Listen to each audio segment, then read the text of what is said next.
तो ये वाला जो क्वेश्चन हमारा एक हमारा क्लास 11th का IUPAC नोमेनक्लेचर से दिया हुआ है।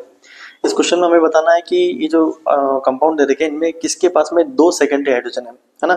यानी कि कुछ लग रहा है कि एक ही सेकेंडरी कार्बन होना चाहिए। ठीक है, आइए देखते हैं, एक बार स्ट्रक्चर बनाते हैं। सबसे फर्स्ट वाले की स्ट्रक्चर जो बनेगी हमारे पास में वो कुछ ऐसी बन जानी चाहिए, 2,2 टाइप 2,2 3,3 टेट्रामेथिल पेंटेन। तो पेंटेन है, तो ये हमारे पास में किस स्ट्रक्चर ये होगी, ये हमारे फर्स्ट वाले की स्ट्रक्चर। सेकंड वाले की स्ट्रक्चर बना रहा हूँ मैं, आप लोग देख लीजिए।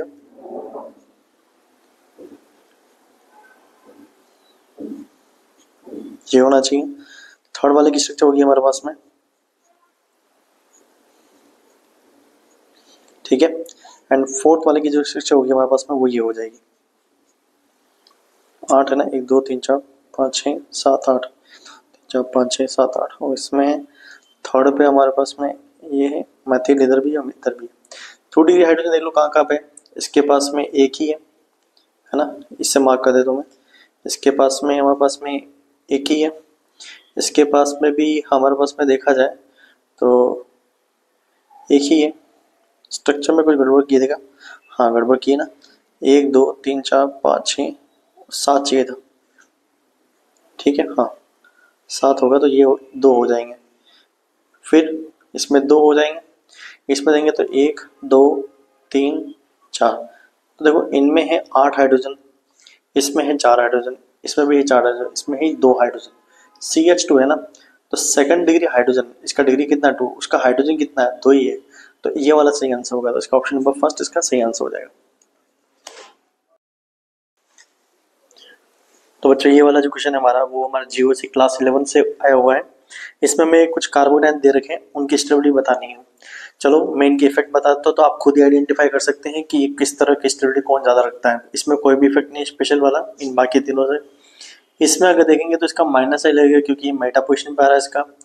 इसमें OMe है तो वो अपना प्लस R या प्लस M इफेक्ट शो करता है। ये हमारा plus H hyper conjugation show करता है। तो आप जानते हैं कि प्लस M इफेक्ट जो होता है हमारा या प्लस R इफेक्ट होता है वो कार्बोडाइन की स्टेबिलिटी को बढ़ाता है। तो सही आंसर इसका हो जाएगा हमारा थर्ड। ये वाला क्वेश्चन हमारा अगर देखा जाए क्लास 12 के बायोमोलिक्यूल से लिया हुआ है। इसमें हमें डी ग्लिसरॉल्डेट जो कि कुछ इस तरह का होता है हमारा, डी ग्लिसरॉल्डेट जो होता है हमारा वो हमारा कुछ इस तरह का होता है,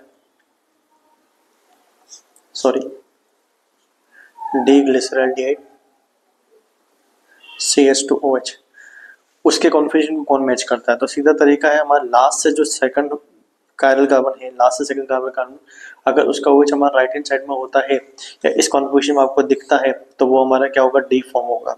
जैसे कि इसका लास्ट से सेकंड वाला पे OH ये डी वाला हो जाएगा हमारा, लास्ट से सेकंड वाले पे है तो हमारा OH राइट हैंड साइड में तो ये डी हो जाएगा।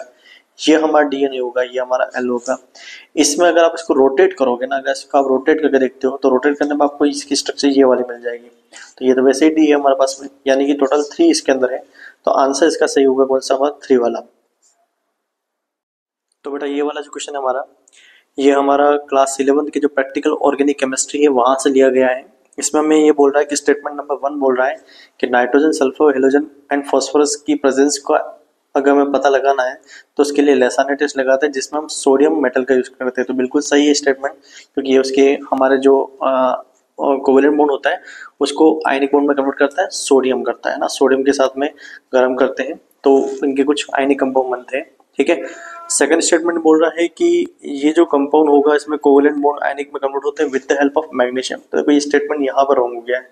तो देखा जाए तो इसका स्टेटमेंट नंबर फर्स्ट सही है, सेकंड रॉन्ग है। सेकंड में अगर सोडियम होता तो सही हो जाता, तो फर्स्ट सही, second wrong, option number fourth. देखो बच्चों आपको इसमें कुछ रिएक्शन के थ्रू, जैसे ये वाला दे रखा है तो उसको रिएक्शन के थ्रू इसके 1 डिग्री एमिन में कन्वर्ट करना है। तो सामने से आपके कुछ यहाँ पे रिएजेंट और कैटलिस्ट दे रखे हैं, उससे मैच करना है। पहले आप चेक कर लीजिए कि लिस्ट नंबर 1 एंड सेकंड में कौन कौन से रिएजेंट है, ये दोनों देख लीजिए। फोर्थ वाला ऑप्शन ये रहा। आइए अब इसको चेक करते हैं इसका सही आंसर हमारा क्या होना चाहिए। अगर हम देखें तो जैसे हमारे पास में अमाइड है तो अमाइड को उसके 1 डिग्री एमिन में कन्वर्ट करने के लिए हमारा लिथियम एल्यूमिनियम हाइड्रेट काम आता है। तो इसके लिए हमारा ऑप्शन नंबर थर्ड सही होगा, ठीक है। नाइट्रो को हम SN+HCl या मेटल से कर सकते हैं तो SN+HCl हमारा फोर्थ वाला है। साइनाइड को हम कर सकते हैं H2+ निकल से किया जा सकता है, तो ऑप्शन नंबर सेकंड इसमें आ जाएगा। आ जाएगा। ये हमारा ग्रेविल थर्माइट रिएक्शन है। तो अगर हम इसकी रिएक्शन कराते हैं NaOH के साथ में करवाते हैं तो ये हमारा NaOH की वजह से कन्वर्ट होने की वजह से जब इसका रिएक्शन करता है आगे जाके फर्दर रिएक्शन करता है तो ये कन्वर्ट करके इसको बना सकता है। ठीक है, हालांकि ये NaOH जो है ये एक्वस है यानी कि हाइड्रोलाइसिस करवा रहा है, बेसिकली यहाँ पे हाइड्रोलाइसिस होगा। ठीक है, तो यानी कि इसके लिए ऑप्शन नंबर कौन सा हो जाएगा हमारा, फर्स्ट हो जाएगा। तो third fourth first second, third fourth first second, third fourth second first है ना, ऑप्शन नंबर फोर्थ इसका सही हो जाएगा। तो बच्चों ये वाला जो क्वेश्चन है हमारा, ये हमारा एल्डिहाइड कीटोन से लिया हुआ क्वेश्चन है। यहाँ पे हमारे पास में टोलुइन है, अगर उसकी रिएक्शन हम ये करवाते हैं इसके साथ में CrO2 Cl2 के साथ में इटार रिएक्शन है बेसिकली ये वाली, तो पहले बनाता है हमारे एल्डिहाइड बनाता है, बेंजिल्डिहाइड बनाता है। और बेंजिल्डिहाइड की रिएक्शन जब NaHCO3 से करवाते हो तो आपको पता होगा कि उसके साथ में रिएक्शन करवाने पर, ठीक है, हमें मिलता है यहाँ पर पहली बार में क्या मिलता है, हमें यहाँ इस जगह पे मिलता है SO3H एंड ONA।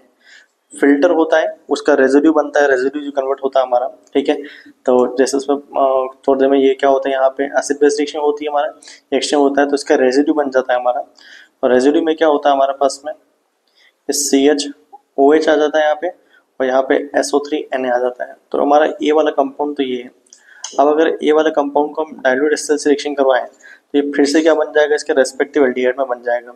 तो ये हमारा हो जाएगा बी हो जाएगा। तो ए एंड बी हमारा इसमें से सही ऑप्शन कौन सा, चेक करो। तो आपको दिख रहा होगा ऑप्शन नंबर फर्स्ट इसका सही आंसर है। देखो बेटा, ये जो क्वेश्चन बोल रहा है, ये बोल रहा है कि हम इतनी कौन कौन से हम स्ट्रक्चरल आइसोमर ले सकते हैं RBR जो कि हमें ये वाला एल्केन बना के दे सकता है। मैं आपको एग्जांपल के तौर पर बताता हूँ। फॉर एग्जांपल मैंने अगर ये रिएक्शन RBR के साथ में करवाई है, पहले मैंने ग्रिग्नार एजेंट से मतलब इसको बनाया, ग्रिग्नार एजेंट बनाया ड्राई ईथर की हेल्प से। तो आपको पता ही है यहाँ पे क्या बनता है हमारा Mg, यहाँ पे Mg आता है और यहाँ पे क्या आता है हमारा Br। और जब वाटर से रिएक्शन करता है तो वाटर से रिएक्शन करने पर ये हमारा ये वाला कंपाउंड बना देगा, हो जाएगा।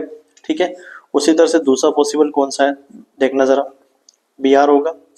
ठीक है, तो यहाँ पे हमारे पास में क्या आएगा, MgBr आ जाएगा। और जब इसकी हम वाटर से रिएक्शन कराएंगे तो भी यही बनाएगा। ठीक है, अब समझ में आ गया होगा कि आपको एक तरह से इसके पोजिशनल आइसोमर बताने, मतलब सॉरी स्ट्रक्चर आइसोमर बताने। तो आगे के दो जो हो सकते हैं उनमें कौन कौन सा हो सकता है आप चेक कर सकते हैं कि Br यहाँ पे आ सकता है। ठीक है, और एक आपका जो होगा वो जिसमें कहा आएगा Br हमारा यहाँ पे आएगा, यहाँ पे आया, यहाँ पे एक ही होगा। तो यानी कि टोटल हमने 1 2 3 4 इसके स्ट्रक्चर ले सकते हैं। ठीक है, तो इसमें हमारे जो इसके आइसोमर जो होंगे मैक्सिमम नंबर ऑफ RBR है ना जो प्रोड्यूस कर सकते हैं वो 4 होंगे। तो इसका ऑप्शन नंबर क्या होगा हमारा, थर्ड इसका सही आंसर हो जाएगा। ठीक है,